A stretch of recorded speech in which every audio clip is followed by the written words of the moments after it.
Hey everyone, this is Taha Khan, Diablo Valley College Phi Beta Lambda's Spring 2019 Internship Director.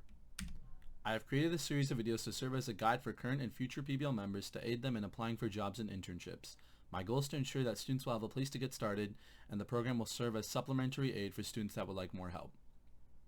In this episode, I'll be going over resumes, common errors, mistakes to avoid, and how to stand out amongst the crowd. 6 seconds. That's how long an interviewer spends looking at your resume when you're applying for a job. Although 6 seconds may not be true for every interviewer, some even spend upwards of 30 seconds, the general idea is that you need to make every second count. These recruiters are often sifting through tens if not hundreds of applications, and by properly formatting your resume, you can ensure that the most important information about you will stand out. Here are some ways to stand out. For your name, you want it in large text centered on a line of its own at the top of your resume. If you have a LinkedIn, this is a chance to include that as well, either by typing out the link or by including a hyperlink if you are submitting the resume digitally. School and GPA. In this section, you will mention the school you are attending, the major you have declared, and if requested, be sure to include your cumulative GPA out of the maximum possible to 2 decimal places. In our case, at Diablo Valley College, it'd be 4.00. After this information, you will create a new section for your leadership, work, and volunteer experiences. Finally, at the bottom of your resume, you will include your skills, activities, awards, and languages. Here are some common errors. Resume length. Be sure to limit your resume to a page in length. This is true for most people in majors. Exceptions would be an art major that must include a portfolio of their work, or people with more than a decade of experience who are also allowed in certain cases to have a second page. Format. You want to make sure to follow the same format everyone else uses.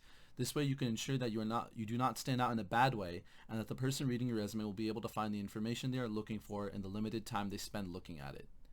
Irrelevant experiences. Try not to include any irrelevant experiences that do not lie or tie into the job that you are applying for. You want to be able to talk about how this experience at said company will help you perform at the job or position you are applying for. Listing. Be sure not to list a ton of different work experiences. In general, you want 3 to 4 well-developed experiences that you have devoted a lot of time and dedication to, that you can also write and talk about in detail about the things you have accomplished and why you're passionate about what you did. Tense. Be sure to stick to a proper tense. If you are currently working at a position, avoid using the past tense, and if you have already moved on from that position, then you are okay with using the past tense. Grammar and spelling.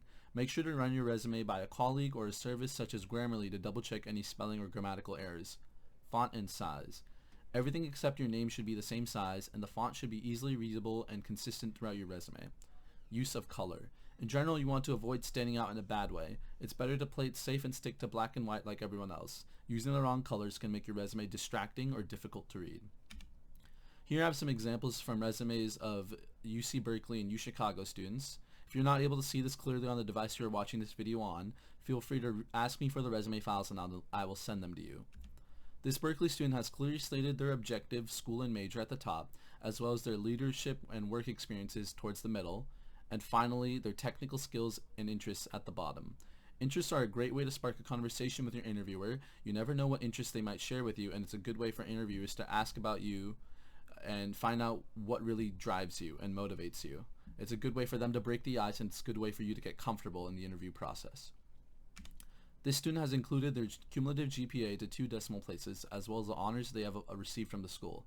Notice how they also avoid listing their experiences. Rather, they have a few well-developed experiences with bullet points that really outline the impact they had on each organization. For the rest of this episode, I will talk about how you can better develop your descriptions on your resume. A great way to do this is by using the acronym CAR, which stands for Context, Action, and Result. By using CAR, you hope to really show the interviewer what you accomplished at each position. Before you begin, be sure to lead in with an action word. Start off with something like administered or demonstrated. Then you can begin to follow the rest of the structure. For context, explain what you did. Did you by chance start a project? For action, what was the purpose of that project?